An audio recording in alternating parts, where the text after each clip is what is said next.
today I'm reviewing the Hada Labo Hyaluronic Acid Face Wash. And really quick, I just want to say I purchase all these products with my own money. I'll never waste your time with sponsored ads or videos, so if you want to help support the channel, check out nobsbeauty.com, join Patreon community, or click on the links below.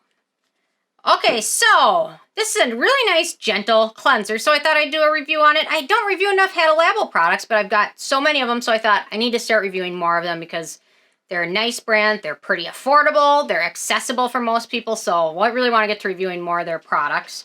So I'm going to start with this one, because this is one I've been using quite often. So they call this a foaming cleanser, effortlessly removes excess sebum, makeup, and other impurities while retaining moisture, leaving skin soft and not tight and dry, which is what I love about a cleanser. When it does not leave my skin feeling squeaky clean, that's not a good thing. When it's squeaky, it's stripped, it's dry, it means I'm going to suffer for the next few days, and I don't like that. So, okay, my first criteria is packaging. No issues with the packaging. To be honest, I think the entire foaming thing, it happens right here. So I think you can almost take any liquid. Actually, a lot of them sell like nets where you put a little bit of the cleanser in, it foams for you. Or they have like these little contraptions that just foam it for you. So I'm going to play with that. After this is done, I'm going to have to try it out with another liquidy cleanser and see what happens. I'm sure it'll be foamy, right? So no issues with that. I wonder if they sell this refillable like they do some of their other products. Also, I'm going to have to check that one out. So in terms of denatured drying types of alcohol, this does not contain any of those. It's also fragrance-free and has no real scent, which is great for sensitive skin. If you can enjoy fragrances and don't have issues with that, I'm just jealous, but there we go. In terms of the manufacturing location, this one is made in Japan, so no issues with that. So ease of use, so they recommend moisten face and hands with lukewarm water. Dispense 1 to 2 pumps of cleanser into hands. Gently massage over faces using circular motions. Rinse away thoroughly with water. So it's a really nice light foam. I'll do a little, there you go. Really nice. A little bit of this one goes a long way. Really nice, really foamy. Applies easily, rinses nicely, doesn't leave skin feeling tight or dry. And then I'll get to performance in a second. But there we go. I'm going to have to play with this one more. There's something really soothing about a nice foamy feeling product. Okay. So, okay, beneficial ingredients. So, this product, the main foaming and cleansing agent, is something called Cocamide DEA, which is a cleansing agent that's used with the other cleansing agents and makes things more foamy and lathery and makes things more viscous, which is a good thing. However, this ingredient is slightly controversial. It's actually kind of being used less and less because they're looking for other ingredients that work better instead of it.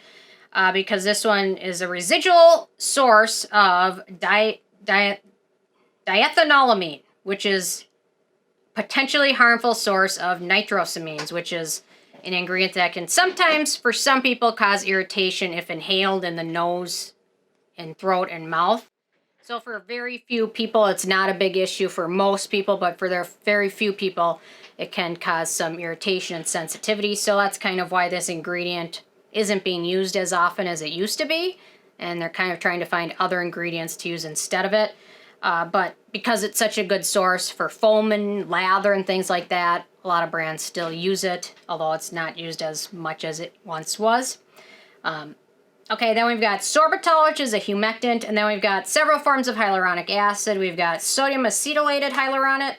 We've got hydroxypropyltrimonium hyaluronate, another humectant. And then we've got petroleum in here, which is a good occlusive hydrating ingredient. That's about it. So not the most exciting ingredient list. Thankfully, there's no fragrance in here, but that one foaming agent might be a little bit controversial, although it's a rinse-off product. It's in a liquid form, so I really have a feeling that's not going to be an issue for 99.9% of people that use it, but it still could be for some people. So I want to mention that. The other thing I want to mention is it does contain methylparaben, which some people prefer not to use parabens in their products. I don't have any thoughts on that, but if you prefer not to use parabens, this does contain that at the very end. Again, rinse off product. So Okay, in terms of animal testing, this is sold in mainland China, so not cruelty-free. Performance, so it actually really does a pretty good job removing most sunscreen.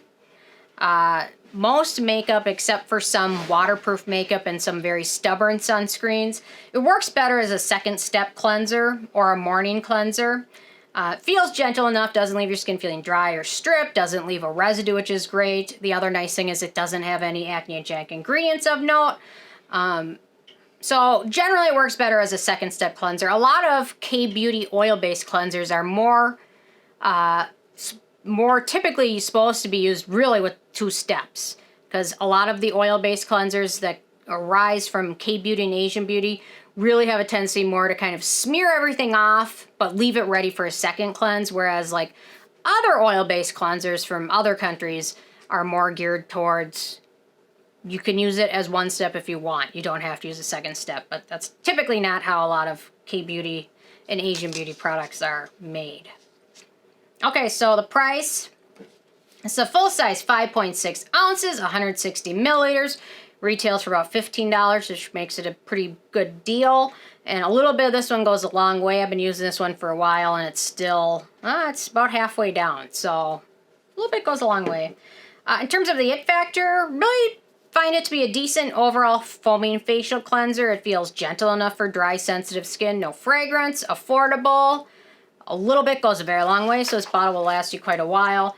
So anyway, with a 10 being a perfect score, I gave this one an 8. It's a decent cleanser with some good things going for it. Not my favorite cleanser, but it's still a nice foaming cleanser, so a lot of people have good luck with it. And yeah, no acne-agenic ingredients. Seems to be pretty friendly for most skin types. So anyway, those are my thoughts. I'm interested in hearing from you guys if you've had a chance to check this out yet or not, and if you have, what your thoughts are. So definitely leave a comment. I love hearing from you guys. And stay tuned for more tomorrow. Thank you so much. Bye, guys.